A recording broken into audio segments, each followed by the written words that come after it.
Eh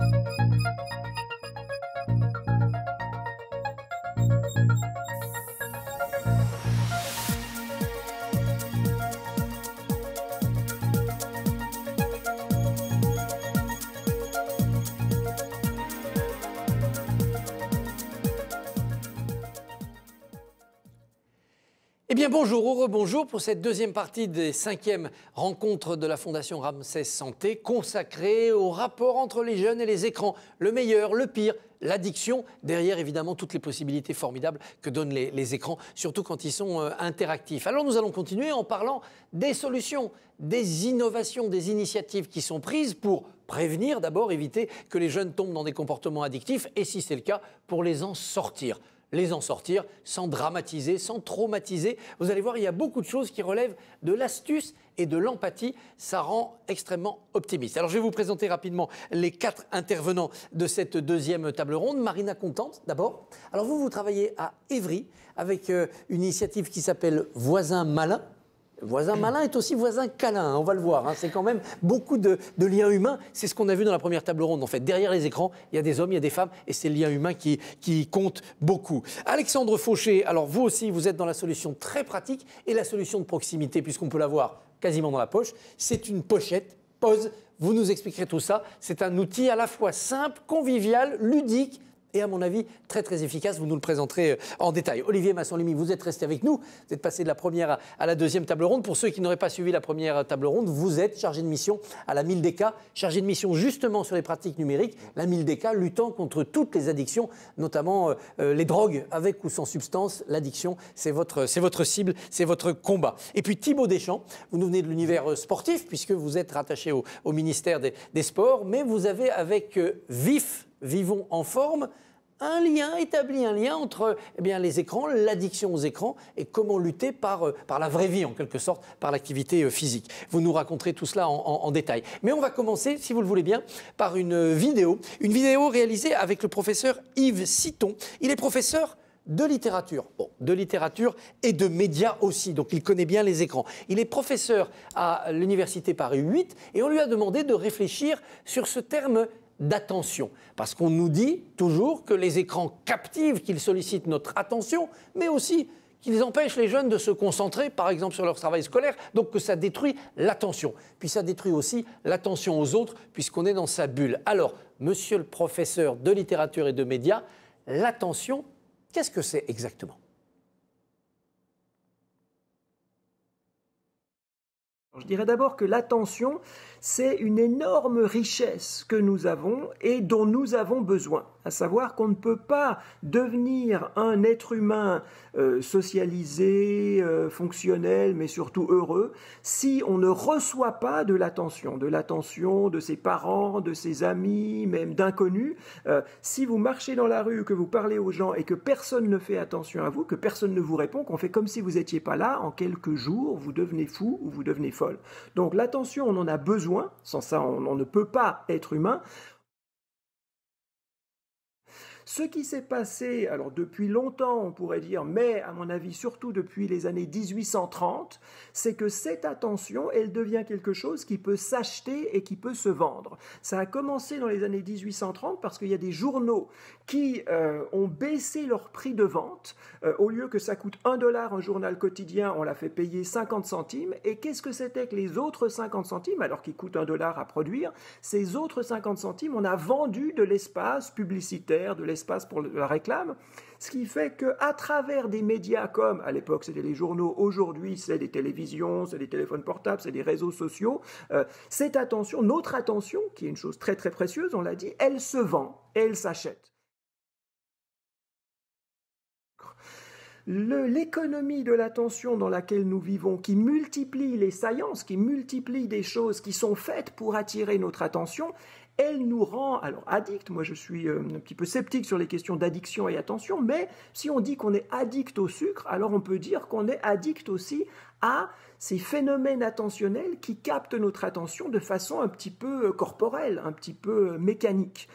Et donc, si on vit dans un monde qui nous a habitués depuis qu'on est tout petit à boire du sucre ou à voir des choses qui sont sucrées, au sens où elles ont plein de science, où elles ont des choses qui explosent, plein de couleurs, plein de choses qui arrivent en montage très rapide, etc., etc., puis qu'après on regarde quelque chose où ça explose pas, où il n'y a pas forcément plein de couleurs, où ça change pas toutes les 3 secondes, eh ben c'est comme boire du thé sans sucre. Et donc, socialement, nous devrions véritablement protéger l'attention de nous-mêmes, mais encore plus des gens qui sont jeunes, des enfants et des adolescents, de même que nous devons nous protéger et protéger les jeunes générations de devenir addicts pour du sucre.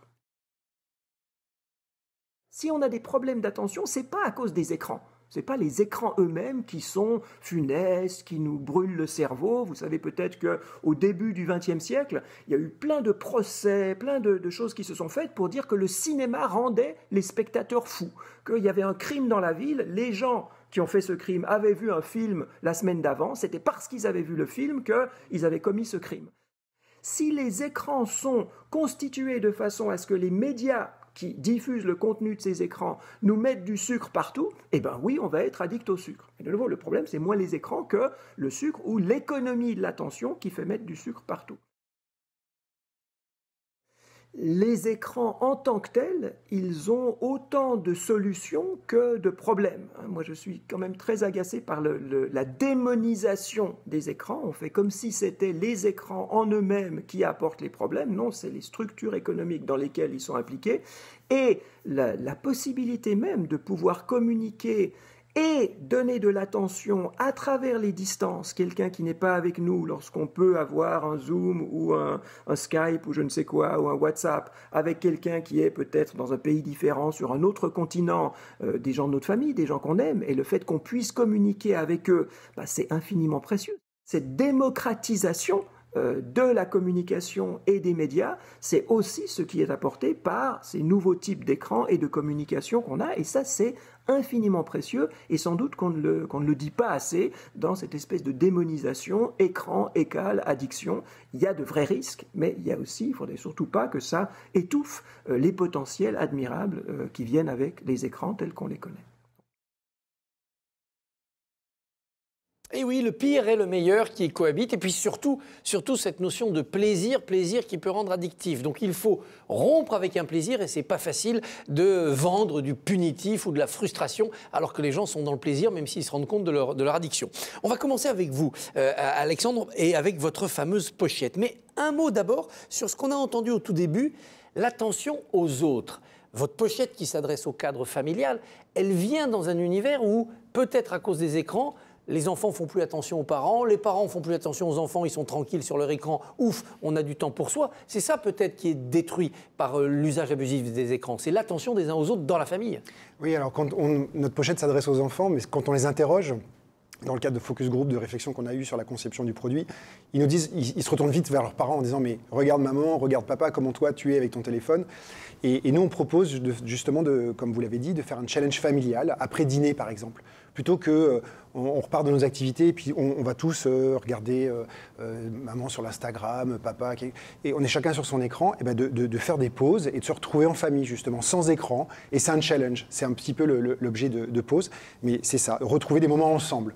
Alors exactement. Pause, P-O et 3 Z, oui. Donc c'est à la fois comme faire une pause, c'est aussi, ça fait penser aussi à buzz, donc on reste dans cet univers-là. Présentez-nous cette pochette. De loin, on a l'impression d'une trousse d'école ou d'une petite trousse de toilette. Qu'est-ce qu'il y a dans cette pochette Pause? Alors, Pause, c'est un concentré de technologie, c'est un objet connecté pour déconnecter. Ça peut sembler paradoxal, mais on n'est pas contre les écrans, on dit c'est la vie d'aujourd'hui. On s'inscrit dans le monde actuel, et Pause, c'est un geste en fait. On met son téléphone à l'intérieur, on ferme la pochette, la technologie va détecter la présence du téléphone dans la pochette verrouillée. Et au bout de 15 minutes, on donne des points.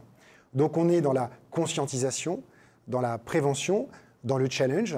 Et on va proposer aux parents, aux enfants, de fixer un objectif quotidien, de dire faites 1 heure de pause par jour, on pose son téléphone, on le dépose dans la pochette. Parce que c'est ça le but, hein, c'est la séparation physique. C'est pas je l'ai dans ma poche et je résiste, c'est je ne l'ai plus, il est dans sa pochette. Alors, si vous demandez à un fumeur d'arrêter de fumer, la première chose qu'il va vous dire, c'est « je finis mon paquet ». Oui. Et le problème avec les téléphones, c'est que c'est l'extension de la main des ados aujourd'hui. On l'a au bout de la main. Et c'est comme si vous vouliez arrêter de fumer et que vous aviez votre cigarette dans la main en permanence. Donc c'est difficile. il y a des études qui le disent, la présence physique d'un téléphone à proximité fait partie du geste réflexe. Et donc, moi j'aime à dire que j'ai découvert le mot nudge récemment, cette astuce physique qui fait que ça crée une conscientisation d'un geste réflexe. Et pause, quand on a commencé un challenge, on se retrouve, l'enfant va être devant la fermeture en disant « est-ce que j'ouvre, bénéfice-risque, est-ce que j'ouvre et je perds mes points, je ne remplis pas mon challenge ?» ou est-ce que ça vaut vraiment le coup et j'ouvre, mais on casse le geste réflexe pour conscientiser et tout ça dans un environnement positif avec un challenge et on offre des récompenses. On parle de sucre depuis tout à l'heure. Voilà, il y a du plaisir à la place d'un autre plaisir. Je n'ai pas le plaisir du téléphone, mais j'aurai un autre plaisir. J'ai gagné, je suis satisfait, j'ai rempli mon défi et j'ai des points. Alors j'ai des points, mais on va plus loin, c'est-à-dire qu'on encourage les parents à fixer des vraies récompenses. Alors des récompenses qui sont pas forcément onéreuses. Ça peut être tu choisis le film samedi soir, tu évites une corvée, tu débarrasses pas la table. Moi, mon fils, il joue à des jeux vidéo, je joue avec lui, il est dans le monde numérique. Et il joue à un jeu qui s'appelle Roblox. Je lui achète des crédits au bout d'un certain temps d'effort. Alors, il faut qu'il relève le challenge. Hein. C'est la pause, c'est 2 pauses par jour. On a un mode nuit, le téléphone, la nuit, il est dans la pochette. C'est pas négociable. Bon, moi, je considère que pour un adolescent, n'a rien à faire sur TikTok à 23h40, c'est pas possible. Donc, il a son challenge hebdo à faire. Alors là, c'est pas un quart d'heure, c'est 5, 6, 7, 8 heures de rupture pour avoir des points. Chaque famille est unique, on n'est pas là pour dire ça doit être comme ça, il n'y a pas de règle, chacun fait comme il veut. Nous, on propose ce mode nuit qui va coacher et rappeler à l'enfant à l'heure du coucher que les parents auront défini, dans le cadre d'un contrat familial. Pause, c'est aussi ça, c'est de générer une discussion entre les parents et les enfants pour parler du contrat des écrans à la maison. C'est extrêmement important, cette discussion. Et donc, effectivement, les parents vont faire un petit peu moins la police. C'est pause qui va jouer le rôle de tiens, le coucher, c'est dans 10 minutes, il est grand temps de mettre le téléphone dans la pochette pour la nuit. Alors, si on regarde la tranche de la pochette, il y a une petite fente pour pouvoir passer le câble. C'est ça. Donc, ça peut être aussi un moment où on joint l'utile à l'agréable. L'agréable, c'est je suis déconnecté, je gagne des points. Puis l'utile, c'est je recharge mon téléphone. C'est ça. Les enfants nous en disent jamais on laisse un téléphone pendant des heures sans qu'il puisse se recharger. C'est tellement précieux pour eux. Donc, on a rajouté effectivement ce petit passage de câble pour permettre la charge. Donc, ça peut devenir le geste réflexe à la maison où il y a la borne de charge, le câble familial que tout le monde se négocie pour trouver. Il est où le chargeur ? Ça peut être la pause. Et on fait une pause sans écran, sans physiquement accès, avec ce système de challenge familial. Pourquoi ne pas avoir pensé un système plus coercitif ? C'est-à-dire, je ferme ma pochette, et alors là, elle est verrouillée. Hein. Même avec un burin, je n'arriverai pas à l'ouvrir, elle se rouvrira dans un quart d'heure. Alors, on pense que ça n'éduque pas. On pense que c'est important que le geste vienne de l'enfant et de le responsabiliser. Et pause s'adresse... Aujourd'hui, l'âge d'obtention moyen du premier smartphone, c'est 9,9 ans. C'est les dernières statistiques qui sont sorties récemment. Donc on pense que pause est le meilleur allié du premier téléphone et que c'est le meilleur moment pour prendre les bonnes habitudes dès le départ. Et le fait qu'un contrôle parental va couper de façon brutale. Un enfant qui a 1 heure de temps d'écran sur son contrôle parental, l'année d'après, si vous lui mettez 3 heures, il va les consommer. Il n'aura pas forcément appris du fait qu'il soit limité à 1 heure. Pause, le geste vient de l'enfant et c'est important. Ça conscientise ce geste réflexe, cette routine de dire... L'écran, c'est bien. On est à 4 heures par jour aujourd'hui sur les 13-17 ans. C'est beaucoup. On est presque aux États-Unis, c'est 6 heures. En Angleterre, c'est 6 heures. C'est un tiers du temps éveillé. Donc, si 1-2 fois dans la journée, on fait des pauses et qu'on préserve 1 heure sans écran, sans cet geste réflexe, on participe à cet apprentissage, à cette éducation. Donc, c'est pas coercitif, c'est volontaire parce que c'est l'enfant qui est acteur. À qui vous adressez-vous en direct ? À l'enfant qui se sent en addiction et qui a envie d'un outil pour l'aider ? Aux parents qui ne savent pas comment arracher leurs enfants à l'œil rivé sur les écrans ?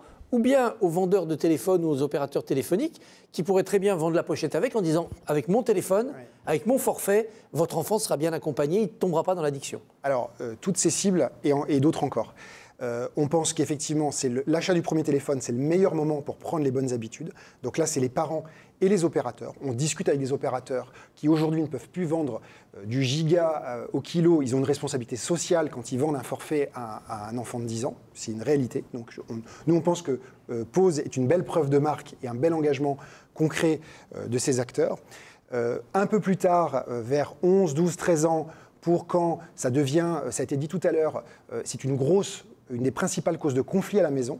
Donc la pause va jouer un rôle de médiation, va être un tiers dans la famille pour justement ramener du jeu, ramener du challenge, ramener de la récompense à travers les dotations, dans un climat beaucoup plus positif que la guerre du portable. On a des témoignages depuis qu'on a lancé ce produit de famille où c'est réellement c'est extrêmement compliqué, c'est très conflictuel. Passer 15 ans, c'est difficile parce que le mal est là. Et après, plus tard, on a des étudiants qui disent on n'arrive pas à se concentrer quand on a des examens. On a essayé de mettre le portable sur le dos, on a essayé de le couper, on a essayé le mode avion. On n'y arrive pas. Ils reviennent addict. La distance physique avec le challenge, les points, la récompense. On a des clients donc, qui sont des étudiants. On a des couples également. Parce que, ça a été moins le cas dans les temps récents avec les confinements, mais regardez les restaurants et les cafés, les gens, et vous avez des jeunes, ils sont chacun sur leur portable, c'est quand même particulier. Donc, il y a des couples qui se séparent, il y a des psychologues qui nous ont dit, mais il y a des séparations, il y a des troubles du couple liés on ne se parle plus. Donc, pause à la Saint-Valentin peut être un super cadeau pour faire un challenge, et celui qui ne relèverait pas le challenge offrira le restaurant à l'autre. C'est quelque chose de sympathique et d'engageant. Et puis, on a des adultes, des cadres, il y a le sujet du droit à la déconnexion, du bien-être au travail. Oui. Le portable a lissé la frontière entre le personnel et le professionnel. On est sur ces réseaux professionnels le soir après le dîner, on va checker ses mails, on ne peut pas s'empêcher, parce qu'il y a ce geste réflexe. Et donc nous, on commence à adresser les organismes de prévention, les sociétés dans le cadre de la qualité de vie au travail, parce qu'on pense que c'est aussi un outil pour eux. Voilà. Question pratique, ça coûte combien ? Ça coûte 59 €. C'est pause avec 3 Z, vous l'avez dit, oui. C'est important. On est distribué en France aujourd'hui chez quelques retailers. Je ne sais pas si on a le droit de dire les noms. En tout cas, on est distribué en magasin et sur notre site internet pause.com. Le téléphone, les données, vous ne les utilisez pas ? Non, on ne les utilise pas. Elles sont anonymes. On essaye d'être éthique aussi dans notre... On avait un designer d'application tout à l'heure qui parlait d'éthique de design, elle est essentielle. Donc, elle est collectée de façon anonyme pour donner... Il y a un côté coaching sportif, c'est presque une application pour courir, pour arrêter de fumer. Donc, pour se suivre dans l'amélioration de son état. Cette donnée, mais on ne la commercialise pas, elle est précieuse, elle est privée. Alors, l'univers de la famille, Olivier, la MilDK, là, investi aussi avec une initiative qui s'appelle Faminum ou Faminum, famille numérique. Faminum, oui, voilà. Effectivement. Qu'y a-t-il derrière cette initiative ? Oui, effectivement. Du coup, on avait abordé un peu la question de la connaissance des écrans durant la première partie. Et au niveau de la MilDK, on a voulu travailler, accompagner plus les familles en leur donnant une nouvelle ressource pour gérer le temps d'écran en famille. Et dans cette idée de promouvoir la parentalité numérique, la MilDK, dans une dynamique aussi d'expérimentation et d'innovation, on a souhaité être accompagné par la DITP, donc la Direction interministérielle de la transformation publique, et plus particulièrement l'équipe sciences comportementales. C'est-à-dire que l'idée du projet, c'est de travailler sur la question des écrans, comment faire en sorte de limiter le temps d'écran en famille, comment essayer de mieux consommer peut-être les écrans aussi, en utilisant les sciences comportementales et essayer de voir in fine quelle ressource serait la plus adaptée. Et du coup, donc, il y a eu tout un travail tout d'abord un peu théorique de revue de la littérature, rencontre avec des experts pour essayer vraiment d'identifier les leviers comportementaux. Vous en avez un peu parlé aussi. Et on se rend compte qu'il y a des choses qui sont conscientes, mais il y a aussi des choses inconscientes. Bien souvent, déjà en termes de motivation, l'environnement familial n'est pas forcément propice à limiter le temps d'écran parce qu'il y a des ancrages familiaux. Les parents pensent aussi parfois bien faire en mettant à disposition des écrans pour favoriser l'insertion socio-professionnelle, par exemple, des plus jeunes.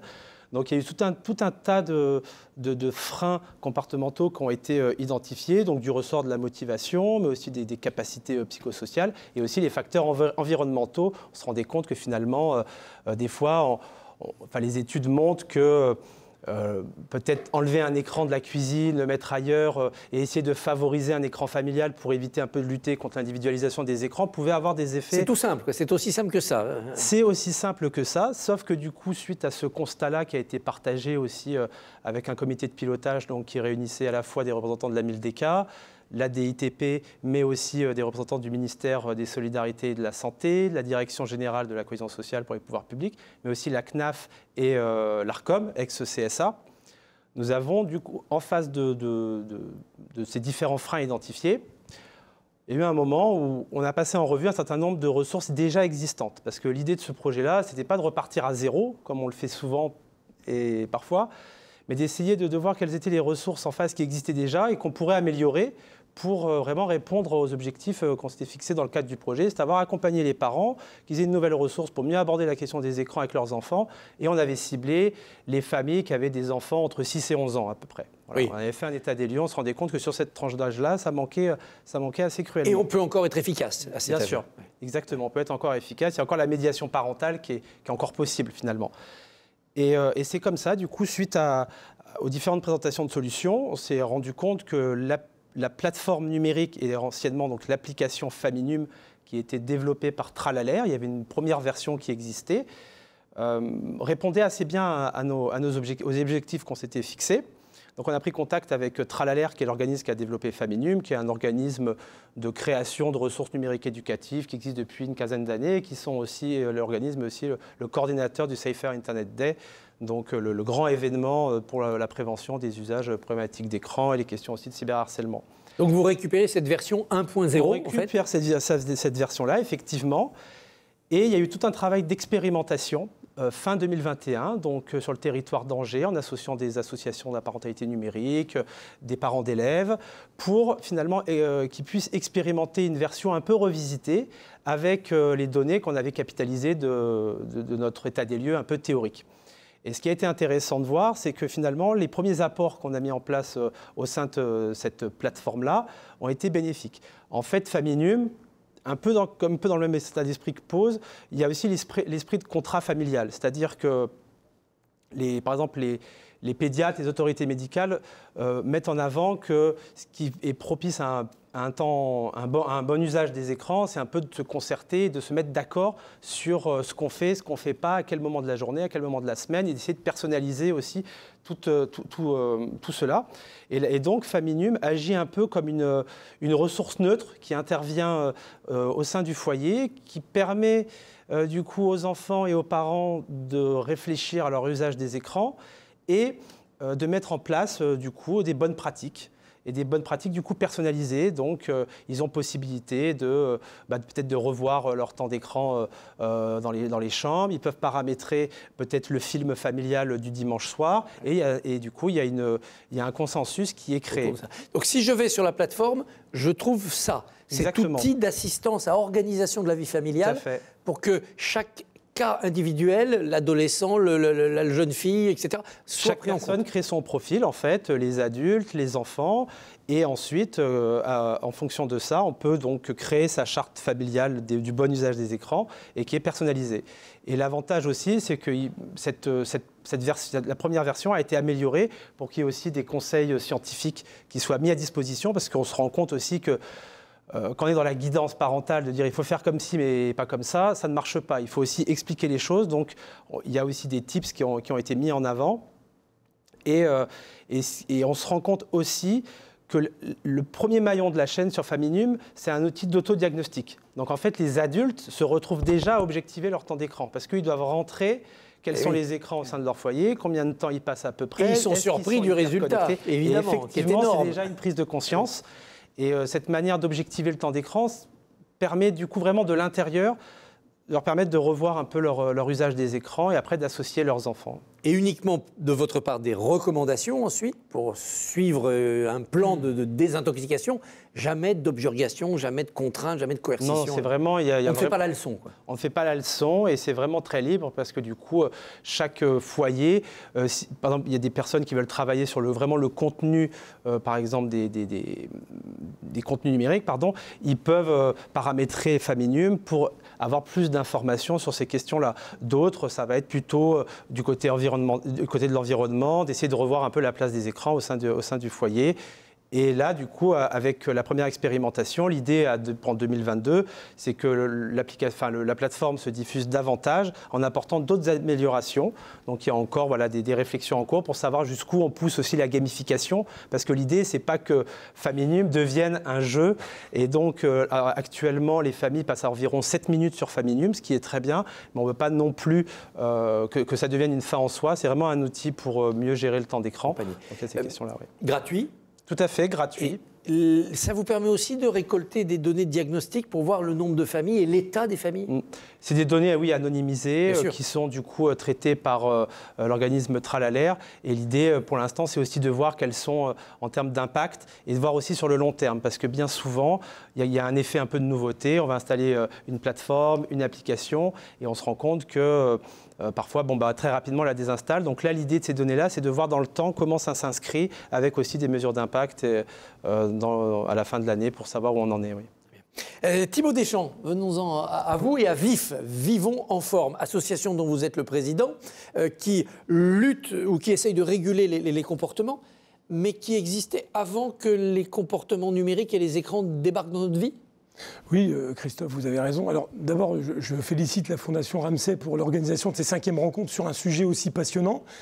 Et il se trouve qu'aujourd'hui, nous sommes donc à la date anniversaire du premier échange téléphonique par Alexander Graham Bell, il y a 146 ans. Voilà, petit clin d'œil quand même. Un 10 mars. Un 10 mars 1876, que de chemin parcouru. Et donc, pour montrer aussi que finalement, et ça a été dit par mes collègues du plateau et sur la table ronde précédente, il y a aussi beaucoup d'évolutions. Et par rapport justement à ces écrans, il y a aussi plus de choses certainement positives. Dans toute évolution, il y a des choses positives et des choses négatives. Et je pense qu'il faut rester dans la construction positive parce que les écrans, le numérique amène beaucoup de choses. Maintenant, le programme Vivons en forme, on fédère aujourd'hui 262 communes et on travaille sur des sujets liés historiquement à l'alimentation. C'est le fameux programme national nutrition santé. Et puis également autour de l'activité physique, de la sédentarité. Et depuis peu, sur tous des sujets liés à l'environnement, au bien-être et à la régulation du sommeil et des temps écrans. Et là, évidemment, on est arrivé dessus. Alors, plutôt d'abord par le sommeil, parce qu'aujourd'hui, le sommeil des 4-11 ans est aussi une problématique. On l'a vu dans l'étude JAM, 31% d'entre eux disent oui, c'est mon sommeil qui est troublé d'abord par mon portable. Voilà, tout à fait. Et sachant que le sommeil, on en parle une fois par an, à la journée mondiale ou nationale, mais le reste du temps, on n'en parle pas trop. C'est pas identifié toujours comme une pathologie. Et pourtant, les Français, quel que soit leur âge, dorment un peu moins chaque année. Et donc, notamment avec l'utilisation de ce qui nous rassemble aujourd'hui, les écrans.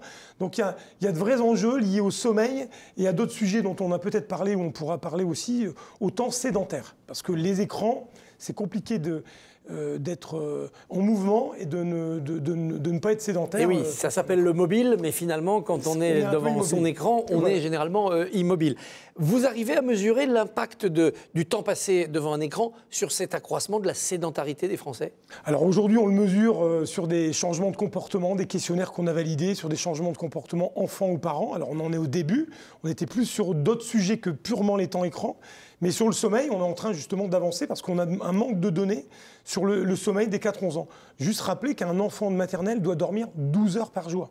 Donc on a travaillé sur des outils, par exemple une réglette pour les enfants et les parents, un chrono dodo qui, en fonction de l'heure à laquelle je dois lever mon enfant, m'indique en fonction de son âge, 4 ans, 5 ans, 7 ans, à quelle heure je dois le coucher. Ça paraît tout bête, mais dans nos vies actuelles, on singe un peu souvent les pratiques des parents sur celles des enfants et réciproquement, d'où l'idée aussi par rapport à la thématique qui nous rassemble, un certain effet ciseau où toute la société nous emmène vers plus de numérique. Et en même temps, on veut essayer de réguler la consommation des temps écrans des enfants. Donc on est un peu schizophrène. C'est-à-dire qu'on emmène de plus en plus de gens vers les écrans pour faire dans notre vie de tous les jours des actions. On met des écrans partout, dans les voitures, on met des écrans partout. Et en même temps, on veut les réguler. Donc il faut trouver le juste compromis pour justement réguler un petit peu ces comportements. Pour moi, il y a beaucoup de parallèles avec l'alimentation. Encore une fois, on peut être dans le plaisir, la gastronomie, on le régule. Et c'est pour ça que j'aime beaucoup l'application Pause et l'initiative également qui a été présentée tout à l'heure aussi. Sur ce qui est au cœur de votre activité, c'est-à-dire surveiller la bonne alimentation, là encore, plus on est devant un écran, plus on l'a vu tout à l'heure, on consomme d'autres choses, des friandises, des sucreries, des boissons. Et vous arrivez là aussi à voir l'impact et à l'arrêter ? C'est pour ça qu'on travaille en marketing social. D'ailleurs, je fais un petit clin d'œil à l'Institut français du marketing social. Et l'idée, c'est justement, vous le disiez très bien, Alexandre, tout à l'heure, sur les nudges qui sont rassemblés plus globalement dans les sciences comportementales autour du marketing social. C'est-à-dire que les mêmes techniques que pour vendre ça, à part qu'au lieu de vendre ça, je vais vous vendre des changements de comportement. positif, vertueux pour la santé. Et donc comment je vais amener des gens à réguler leur consommation d'écran en faisant des pauses, en ayant, et c'est ce sur quoi on travaille notamment donc avec le programme Vivons en forme, sur des pratiques un petit peu alternatives. Est-ce que je vais bouger un petit peu? Je vais faire un petit peu de cuisine, des ateliers cuisine, je vais essayer de faire des pauses pour me mettre en mouvement. D'où l'idée de la pause aussi lors de ces rencontres. On a coupé et à un moment donné, on s'est mis en mouvement, on a lâché les écrans, on a lâché les caméras et on s'est mis à bouger pendant 15 minutes. Quand même. Voilà. Alors, on le voit, on remplace un plaisir qui devient addictif par un autre plaisir, pas par une punition. C'est le jeu familial autour du défi. Mais vous allez aussi dans cette direction-là, proposer du jeu pour se déconnecter? Alors l'idée, c'est de former. Vivons en forme, le premier partenaire de Vivons en forme, ce sont les collectivités, les villes et les EPCI. Et l'idée, un petit peu dans le même esprit que ce qui a été dit tout à l'heure, c'est d'amener un peu comme on a un savoir nager, un savoir rouler à vélo développé par le ministère chargé des Sports notamment. L'idée, c'est de permettre un savoir acquérir un bon mode de vie avant l'entrée au collège. On sait que les changements sont plus difficiles à faire en collège-lycée. Vous le disiez très justement tout à l'heure, Christophe. L'idée, c'est d'amener des bons comportements et de les amener, j'allais dire, dès la femme enceinte sur des bons comportements, on parle des 1000 premiers jours, sujet majeur aujourd'hui, jusqu'à 10 ans. Si j'ai mis l'enfant sur les bons rails, sur les meilleurs rails possibles en termes de gestion de son mode de vie, de son capital santé, ça sera plus facile, même si après on repart dans des effets de jeûne, de rupture. Voilà. Alors, vous, c'est l'athlétisme, je crois, votre spécialité au ministère. Mais ouais. Pour lâcher les écrans et créer du lien, il n'y a rien de tel que le sport collectif. On ne peut pas jouer au foot ou au rugby en ayant le nez dans son écran. Évidemment, mais même en marchant ou en courant, ou alors après c'est dangereux pour les autres. Oui. Si je veux me mettre à marcher et courir, ça va être compliqué à moins d'avoir un audio guide. Mais voilà, le sport va être une belle alternative, ou l'activité physique va être une belle alternative pour couper. Mais comme d'aller se promener en forêt, on ne va pas aller se promener en forêt en gardant son écran, ça peut être dangereux. Ça peut être utile pour sortir de la forêt si on est perdu. Pour trouver, tout à fait. Voilà. Du plaisir en échange d'un autre plaisir. Comme pour l'alimentation, comme pour d'autres sujets. Comme pour toujours. Alors, Marina, à Évry-Courcouronnes, le programme Voisin Malin, c'est d'abord un programme d'écoute. C'est aller chez les gens pour savoir où ils en sont sur ce sujet-là. Donc, comment on fait? On arrive au pied d'un immeuble, on monte, on fait du porte-à-porte, et au lieu de parler de l'élection à venir, comme font beaucoup d'équipes militants, on parle des écrans. Oui, en fait, Voisin Malin, l'objectif, c'est de redonner aux habitants eux-mêmes les clés pour vivre en meilleure santé, vivre mieux dans leur quartier. Donc on est présent dans les quartiers populaires, dans les quartiers politiques de la ville. Et pour ça, plutôt que d'aller effectivement, que ce soit, alors les collectivités jouent bien leur rôle, il y a des choses qui sont faites par les écoles, il y a des choses qui sont faites par les médecins, par les PMI, etc. Nous, on demande à des habitants eux-mêmes. Donc l'association embauche des habitants du quartier qu'on va former sur ces thématiques-là. Et ce sont eux qui vont aller, comme vous disiez, en porte-à-porte, toquer à la porte des habitants et leur apporter des informations sur différents sujets. On parle aujourd'hui de cette campagne qu'on a menée sur... Mais c'est une initiative généraliste. Hein, voilà. C'est général, on peut parler de santé, on peut parler d'éducation, on peut parler de logement, on peut parler de plein de choses. D'accès au droit, l'objectif, c'est que les habitants puissent se saisir de ce qu'ils savent faire, en fait. Ils ont déjà plein de savoir-faire, plein de talents, mais des fois, ils n'osent pas ou ils ne sont pas assez informés.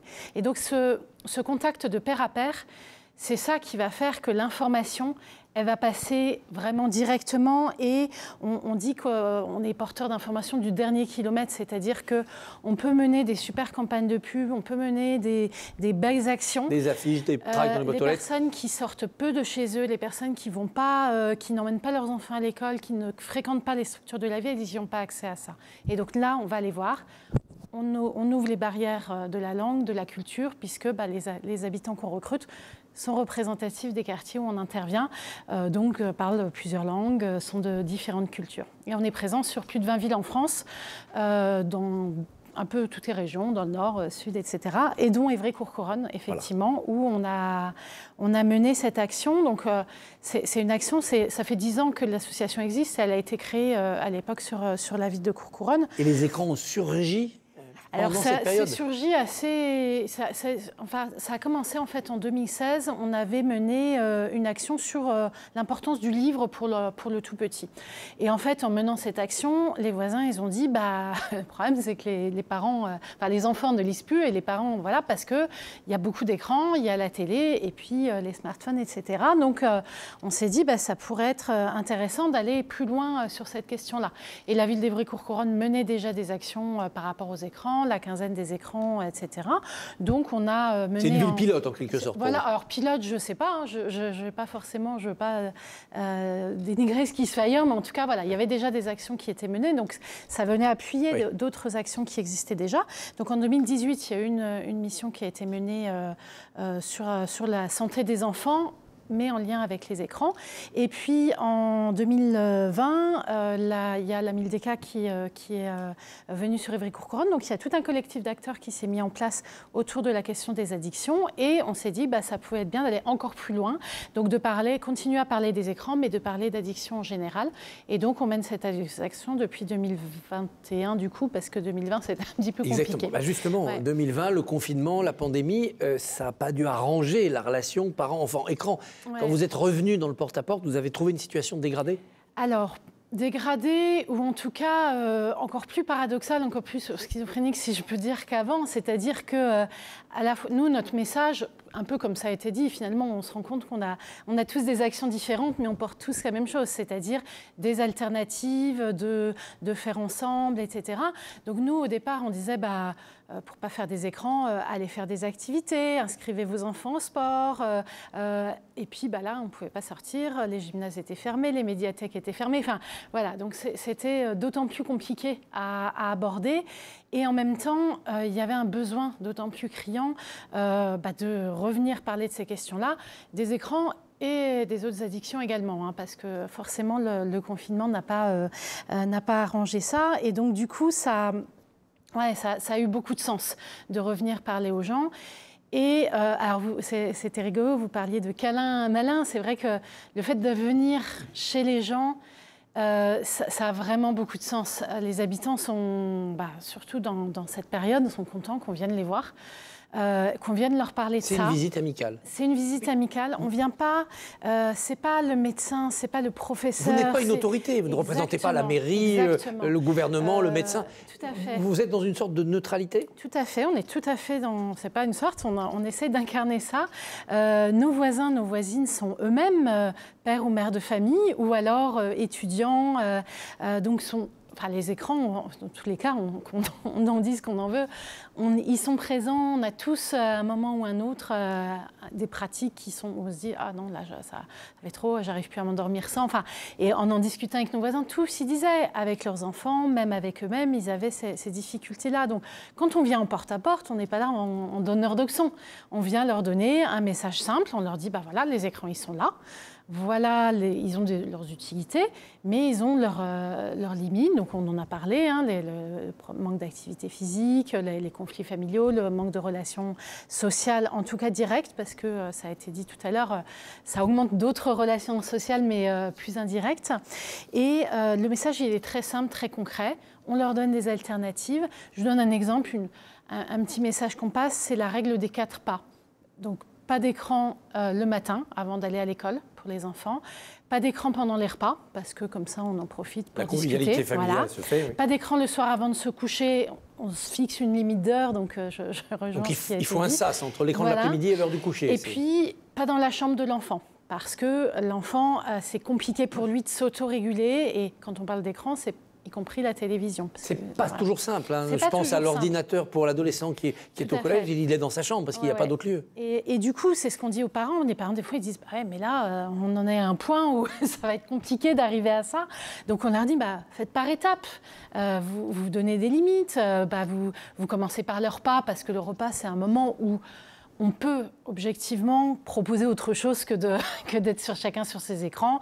On se raconte sa journée, on fait, moi je sais dans ma famille, on fait des petits quiz pendant les repas, on fait des jeux ensemble en famille, donc c'est un moment où on peut sortir de ça. L'importance de l'exemplarité, vous le disiez, hein, si les parents répondent au téléphone pendant le repas sans sur leur smartphone pendant le repas, les enfants évidemment ne comprennent pas qu'on leur interdise. Donc voilà, cette simplicité du message, elle passe très bien. La simplicité, la neutralité, ça n'affaiblit pas votre action prescriptrice? Non. On n'est pas vraiment prescripteur, justement, on est là dans le conseil, en fait. Et c'est ça qui marche bien, c'est que par rapport à des porte-à-porte, vous parliez, oui, on ne va pas faire du porte-à-porte pour vendre un candidat à un parti politique, pour vendre un produit. On vient pour apporter des informations utiles et les habitants s'en saisissent, sont conscients que ça... Alors, au départ, ils sont parfois un peu méfiants, hein, et c'est normal, mais voilà, on a des... À la fin, je racontais, j'ai fait un porte-à-porte avec une voisine la semaine dernière, et une maman qui, au fur et à mesure du message, a appelé tous ses enfants. Et à la fin de l'entretien, on avait les 6 enfants et elle nous a dit « mais merci de nous apporter ce message » parce que des fois, nous, on ne sait pas comment le dire en tant que parents. Et on en a conscience, mais on n'a pas forcément conscience précisément. Donc voilà, et puis... Il y a un bus aussi qui doit... Alors, on travaille avec d'autres structures de la ville, notamment la réussite éducative, qui a un bus alors, je ne vais pas dire le nom exact, je vais me faire taper sur les doigts, de la parentalité numérique, en fait, pour aider les parents à la fois sur l'usage de leurs écrans, donc à réguler ça, mais aussi à s'en servir pour la bonne cause, pour suivre la scolarité de leurs enfants, pour aller sur le site de la CAF, pour des choses comme ça. Donc on est en lien, et c'est l'intérêt de la MILDECA, c'est de pouvoir mettre en lien différents acteurs qui vont dans la même direction, mais qui vont le faire de manière différente. C'est l'intérêt de ce que fait la Fondation Ramsay aussi. Chacun son niveau, c'est légitimité qui intervient. Un bouquet de fleurs de différentes actions différentes. Et il n'y a pas une action qui va au-dessus des autres. Voilà, on apporte chacun notre pierre à l'édifice. Et les parents, ils nous disent, ils ont entendu le médecin de PMI qui leur a dit attention aux écrans. Ils ont été à un café des parents à l'école où la maîtresse leur a dit ça. Ils ont vu à la télé un reportage. Et puis nous, on va leur apporter encore une autre manière d'apporter l'information. C'est voilà. Ça le bouquet de solutions. On va passer maintenant aux questions pour aller un peu plus loin dans certains domaines. Camille nous dit c'est compliqué de trouver le bon équilibre parce que les écrans font partie du quotidien. Réseaux sociaux, bien sûr, divertissement, mais aussi les visioconférences, les Zooms, les Teams quand on est en télétravail.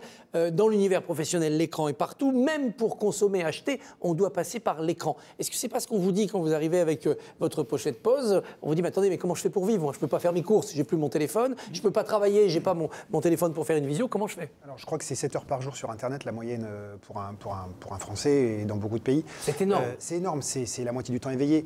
Donc oui, bien sûr. Par contre, de s'autoriser des plages où on ne va pas avoir des interruptions de notification en permanence. Si vous voulez rédiger un dossier, si vous voulez lire et vous relaxer, si vous voulez passer un moment de qualité, comment en ayant un adolescent doit avoir plusieurs centaines de notifications par jour? C'est une interruption permanente.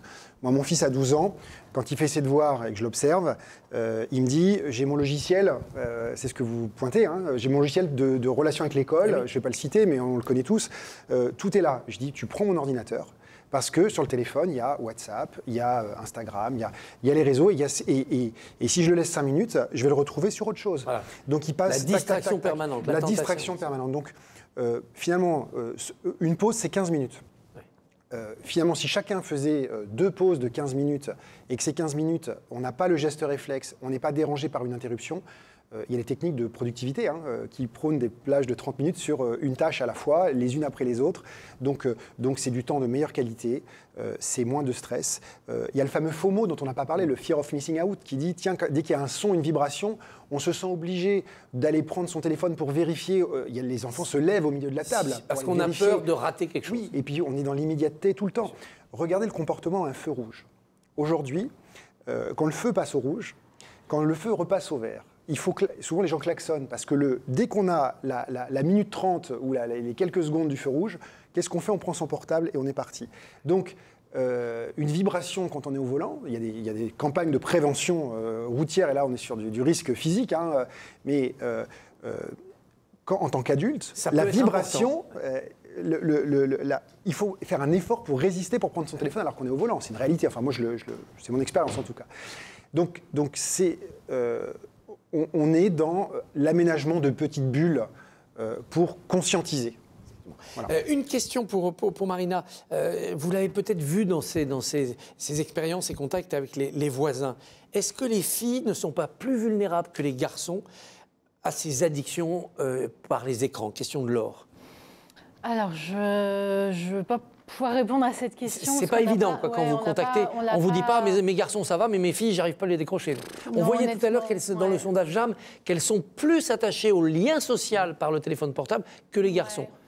Quelques éléments peut-être. Ouais, oui, voilà, oui, il y a quelques éléments avec du coup l'enquête européenne HBSC qui montre qu'en fait à 15 ans, sur les usages problématiques des réseaux sociaux, il y a 11% de filles de 15 ans qui auraient des usages problématiques des écrans, contre 5% chez les garçons. Et c'est vrai qu'il y a un peu aussi sur les usages numériques, entre guillemets, on va dire que le jeu vidéo, c'est un peu plus masculin, mais du coup, la question des réseaux sociaux qui a peut-être été un peu occultée au début des recherches, parce que le jeu vidéo occupait beaucoup de temps et beaucoup de réflexion. Voilà. Et du coup, c'est vrai que maintenant, sur les réseaux sociaux, je pense qu'il y a une prise de conscience et les enquêtes commencent maintenant à mieux intégrer aussi la place des réseaux sociaux dans les usages problématiques des écrans, autour notamment de la construction de soi à l'adolescence. Et donc, le public féminin serait beaucoup plus à risque. Avec l'effet de levier des influenceurs et des influenceuses qui sont peut-être plus vers une clientèle féminine que masculine ? Ça, j'ai pas assez de recul pour le dire, mais par contre, c'est vrai que sur la place des influenceurs sur les réseaux sociaux, c'est le cas. Et il y a aussi du coup des stratégies, on en a parlé un petit peu tout à l'heure, mais il y a aussi des fois des pistes de régulation sur ces stratégies publicitaires aussi déguisées de la part des influenceurs, et aussi des stratégies de marketing social pour aussi contrebalancer aussi la présence des industriels sur les réseaux. Est-ce qu'on ne peut pas se dire que les garçons mentent un peu et se mentent à eux-mêmes en affichant une résistance à l'addiction, alors que les filles vont être plus dans la reconnaissance de leur addiction? Moi, pour le coup, de ce que j'observe en porte-à-porte, les garçons, alors, quand on parle de jeux vidéo, les garçons, ils le disent sans problème. Hein. Oui, je passais la nuit sur mes jeux vidéo, etc. Donc, j'ai pas plus ce sentiment-là. En tout cas, nous, ils ne nous mentent pas, on va dire. Enfin, peut-être qu'ils nous mentent, mais en tout cas, je n'ai pas ce sentiment de plus de résistance ou plus par rapport de garçons que des filles. Et je vous rejoins sur les jeux vidéo où, par contre, là, on observe plus chez les garçons. Les filles nous disent, oui, c'est plus pour discuter, regarder des vidéos, des choses comme ça. Ouais, c'est pas tout à fait... À faire un parallèle quand même par rapport à ça, c'est inverse par rapport à l'activité physique. Il y a un décrochage filles-garçons entre 6 et 10 ans. C'est-à-dire que les filles, au tout départ, pratiquent autant que les garçons, tout petits, mais il y a un décrochage entre 6 et 10 ans, très rapidement. Parce que le monde sportif ne sait pas proposer aux filles des choses qui les attirent, parce que la famille les retient. Il y a la culture, il y a une offre d'activité physique qui est au départ, je dis bien, mais même si certaines fédérations comme l'athlétisme sont quasiment paritaires, mais la plupart de l'offre est plus importante chez les garçons. Mais il y a aussi une culture, etc. Donc, il y a peut-être plus de consommation d'écran, peut-être en lien par rapport à ce que vous disiez chez les filles, mais c'est inversement proportionnel pour l'activité physique, et ça s'inverse à partir de 40 ans. À partir de 40 ans, l'activité physique, et ça se croise au-dessus de 50 ans, les femmes pratiquent plus d'activité physique que les hommes. Ouais. Et peut-être un lien aussi à voir avec l'espérance de vie en bonne santé. Oui, la santé. Donc, voilà. Gardez la parole, Thibaut, parce que Chloé nous dit, mais... passer du temps sur les écrans pour un jeune qui, à l'adolescence, ne sait pas trop quoi faire de sa vie, ça lui permet d'explorer des métiers, de rencontrer des gens qui ont des expériences et peut-être de trouver sa voie. Est-ce qu'on ne va pas, en étant trop vigilant, les brider, les empêcher d'être dans cette fonction de découverte ? Vous avez raison, c'est pour ça que c'est du bon sens, c'est de la régulation. Encore une fois, le parallèle avec l'alimentation, pour moi, il est vraiment... On peut être dans des produits plutôt healthy ou des produits gourmands, mais c'est toujours une histoire de régulation. Je pense que c'est important, et les illustrations que nous avons eues vont dans ce sens, d'être vraiment dans une approche d'éducation, de régulation dès le plus jeune âge. Si j'apprends, par exemple, je fais le parallèle avec l'alimentation, à boire de l'eau et pas boire des boissons sucrées, je vais prendre conscience, et tout au long de ma vie, je vais prendre conscience que c'est d'abord de l'hydratation par de l'eau et pas forcément que des boissons sucrées. Ça ne veut pas dire que je ne vais pas prendre de temps en temps des boissons sucrées. Si j'apprends dès le plus jeune âge à mon enfant à ne boire que des boissons sucrées, il ne saura pas boire de l'eau et pour lui, ça va être problématique tout au long de sa vie. Donc c'est pour ça que c'est une richesse, le numérique est une richesse absolue pour s'ouvrir au monde. Nous parlions tout à l'heure en aparté de conversation, de traduction entre des langues qui ne se comprennent pas et des gens qui ne se comprennent pas. Le numérique l'a permis. Le numérique, et je vous prends un exemple concret, nous parlions tout à l'heure de sédentarité. Aujourd'hui, le smartphone vous permet de mesurer vos temps face aux écrans, vos temps de sédentarité et votre nombre de pas que vous faites par jour. Donc l'outil lui-même qui provoque la sédentarité permet de mesurer et de lutter, contre l'objet même. Donc encore une fois, voilà, la solution est dans le problème et le problème est dans la solution. Olivier, une question pour vous. Est-ce qu'il n'y a pas écran et écran, nous dit Isabelle? Est-ce que vous ne devriez pas, dans vos études, différencier l'écran quand on est au travail, l'écran quand on est dans le lien social, que ce soit une visio avec papy, mamie ou le groupe d'amis, et l'écran de pur divertissement? Tout à fait. C'est pour ça que je pense que l'intitulé de mon poste est assez parlant quand on parle du coup de pratique numérique. Et c'est vrai que c'est un peu un abus de langage de parler d'écran. Et souvent on dit l'écran fait écran. Et c'est vrai parce que qu'est-ce qu'on met derrière? Est-ce que c'est l'activité en tant que telle? On l'a vu dans la première table ronde aussi avec les ressorts qui étaient développés avec les dark patterns, avec toutes ces stratégies aussi technologiques pour favoriser un temps d'écran. Et donc dans le cadre du baromètre qui a été mis en place, il y a ce souci vraiment de caractériser, de distinguer les différentes activités qui sont faites sur les écrans. Donc ça, tout à fait, on l'a en tête. Et par rapport à l'aspect addiction, c'est vrai que je reviens sur le fait qu'à ce jour, il n'y a que le jeu vidéo qui répond à une catégorisation dans certaines mesures, et c'est vraiment marginal par rapport à la population générale, avec du coup un trouble du jeu vidéo qui peut être caractérisé. Voilà. Et que l'OMS va donc intégrer à sa classification. Donc il faut mesurer par des signes cliniques. Exactement. Il y a 12 signaux des comportements très spectaculaires. Tout à fait. Il y a 12 signaux cliniques, le décrochage scolaire, le repli, l'isolement, la perte de contrôle, enfin, voilà. Etc. Oui, ça se mesure aussi. Ça se mesure, oui.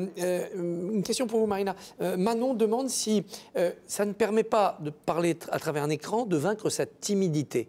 Quand on est notamment en zone urbaine, dans des appartements, dans des immeubles, la sociabilité n'est pas facile.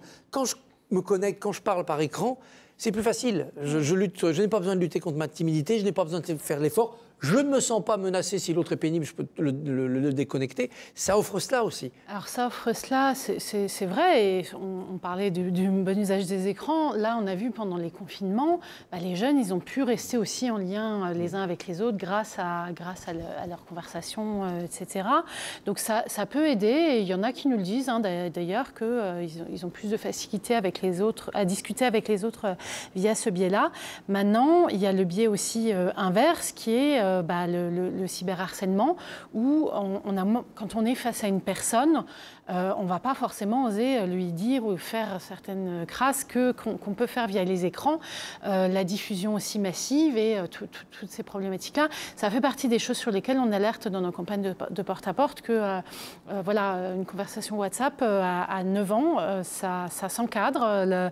Les parents doivent être vigilants par rapport à ça, en parler avec leurs enfants, éviter tous les partages de photos, enfin voilà. Donc ça, c'est vrai la question qui est posée et certaines personnes nous disent en fait que oui, c'est plus facile de communiquer. C'est plus facile tout court de communiquer avec des gens qui sont loin, avec des gens qu'on peut pas voir. Moins d'efforts à faire. Et puis nous, dans les quartiers, on a des personnes qui viennent de pays, donc ils ont de la famille un peu partout dans le monde. C'est une facilitation de communication. On parlait de la première conversation téléphonique. Là, c'est encore plus direct. Il y a de la visio, il y a des choses qui sont facilitées. Et encore une fois, c'est pas de diaboliser tous les usages des écrans, c'est apprendre à s'en servir, mais apprendre à un moment donné à ne pas décrocher, à ne pas à faire une pause. Être conscient des risques. Question de Mounia qui s'inquiète, qui dit oui, quand on veut limiter l'utilisation des écrans, on braque les ados. Vous avez des retours négatifs d'acheteurs qui vous ont dit j'ai pas pu l'imposer, la pochette, c'est pas passé du tout. On l'a commercialisé un petit peu avant Noël dans une enseigne et les gens qui faisaient leurs courses de Noël nous ont dit mais je peux pas offrir ça à mon enfant pour Noël, il va mal le prendre. Mais en vrai, c'est un vrai cadeau à leur faire. Le contrôle parental est coercitif. Il coupe. Et le but de l'enfant, c'est de le contourner. Moi, on m'a expliqué plein de stratégies depuis que je produis Pause. Pour casser les codes. Il y a des parents qui très fièrement me disent, moi, je coupe Internet le soir. Je dis, oui, mais vous avez l'application Netflix, il y a un mode offline, ils téléchargent leur série et ils sont bien tranquilles sous la couette pour regarder leur série offline, vous n'êtes même pas au courant. Donc il y a plein d'astuces voilà. Donc l'idée, c'est quand même d'éduquer, de responsabiliser et d'engager par un challenge et de générer du dialogue. Et ça a très bien été dit juste avant, mais je voulais l'appuyer, la notion de qu'est-ce qu'on fait avec l'écran est essentielle. Il y a des jeux qui sont créatifs, il y a des jeux vidéo qui sont créatifs, où ça nourrit la créativité, on apprend, on s'amuse, on peut jouer en famille. Le rôle de jouer avec les enfants et de s'intéresser à ce qu'ils font avec les écrans est essentiel. Et voilà, donc on ne peut pas diaboliser. Il y a des métiers de demain qui n'existent pas aujourd'hui, qu'on va apprendre. Des jeunes qui vont faire du montage vidéo vont apprendre peut-être le métier qu'ils exerceront demain. Donc voilà, par contre, 6 heures par jour sur Instagram ou 6 heures par jour sur Fortnite, c'est clairement pas bon. Ça ne marche pas. Il y aurait une possibilité, Olivier, de créer des labels pour des applications, pour des jeux, en disant voilà des pratiques qui sont très très peu addictives, vous pouvez y aller, et d'autres, attention, c'est construit pour harponner. Il y a déjà la norme PEGI qui existe pour les jeux vidéo, donc au niveau européen, avec une classification par âge. C'est une recommandation avec aussi l'identification des différents contenus problématiques, sexualité, présence de drogue, violence et ainsi de suite. Donc il y a déjà cette chose-là qui existe. Ensuite, peut-être, oui, un genre de Nutri-Score des jeux. Ça peut être une piste de réflexion intéressante, effectivement, sur le potentiel addictogène des écrans. Effectivement, oui, c'est une piste. Voilà une idée à creuser. Tout à fait. Thibaut, pratiquer beaucoup les écrans, ça fait des enfants qui sont habiles, qui percutent vite, nous dit Olivier, et donc ils vont être plus à l'aise que leurs aînés en entreprise. Comment leur expliquer que face à cela, on peut aussi développer d'autres pratiques, par exemple sportives, dont aussi on va avoir les bénéfices en entreprise? Le corps humain est une formidable machine qui s'adapte en fonction des sollicitations et des stress qu'on lui donne. Je fais du sport, je m'adapte, je deviens plus coordonné, plus endurant. C'est la même chose si je lis, si je m'intéresse, je fais de l'art, de la culture. Et c'est la même chose pour les écrans. Et donc, on va développer d'autres capacités de réactivité, d'une attention différente par rapport à d'autres supports. Donc, forcément, on va développer des choses. Et puis, je rappelle que dans 2 ans et demi, on va accueillir le plus bel événement au monde, attendu depuis un siècle, les Jeux Olympiques de Paris 2024. Et aujourd'hui, donc, on va accueillir l'excellence du monde pendant 2 fois 15 jours, olympique, paralympique. Vous avez bon nombre de fédérations qui s'engagent dans le e-sport. Et dans le e-sport, c'est à la fois des champions qu'il faut réguler, et on parlait tout à l'heure des excès là-dessus, mais c'est aussi des gens qui se préparent avec une préparation physique, comme on a les World Skills dans des métiers artisanaux. Donc, encore une fois, il y a même dans ce domaine-là des gens qui ont développé des capacités de réactivité extraordinaires. Simplement, c'est toujours pareil. C'est comme pour la bigorexie dans ceux qui sont trop addicts au sport, il y en a aussi. Il ne faut pas tomber non plus dans l'addiction aux écrans et trouver une forme de régulation. C'est pour ça que vous citiez tout à l'heure une espèce de Nutri-Score des écrans. Voilà. Ça pourrait être un outil peut-être parmi d'autres, mais ça n'est nullement l'alpha et l'oméga, parce qu'encore une fois, il y a des contournements, il y a une multitude de choix à avoir, et de créer un environnement favorable dans l'environnement de vie des gens, dans la famille, dans la ville, et avec les parents qui montrent l'exemple dès le plus jeune âge dans la proximité. Moi, je pense que c'est vraiment ça la solution. Et Marina, est-ce que la demande peut venir des ados? Est-ce qu'on peut susciter une prise de conscience des ados pour qu'ils soient demandeurs sans qu'on ait besoin de passer par les parents en toquant la porte? Ça peut. Moi, vous disiez tout à l'heure, la cible des ados, c'est pas forcément la plus facile à convaincre. Moi, je trouve que la cible 9-12 ans, les pré-ados, est encore plus compliquée. Moi, j'ai des enfants de 12, 15, 17 ans. Ils m'ont fait la vie de 9 à 12 ans pour avoir un smartphone. Et voilà, on s'était mis comme règle, pas avant 12 ans. Bon. Et en fait, une fois qu'ils ont eu 12 ans, ils nous ont dit, bon, oui, en fait, vous aviez raison, on n'en avait pas forcément besoin. Alors, mais il y avait le désir. Ça dépend, voilà, il y avait le désir. Voilà. Je ne dis pas que 12 ans, ils sont déjà mûrs, etc. Il y a d'autres choses qui rentrent en jeu dans l'adolescence, mais voilà, ça peut venir des ados eux-mêmes. Et ils le disent. Moi, des fois, on part en vacances, en fait, les premiers jours, ils sont un peu, il n'y a pas de réseau, ils sont un peu en stress, en manque.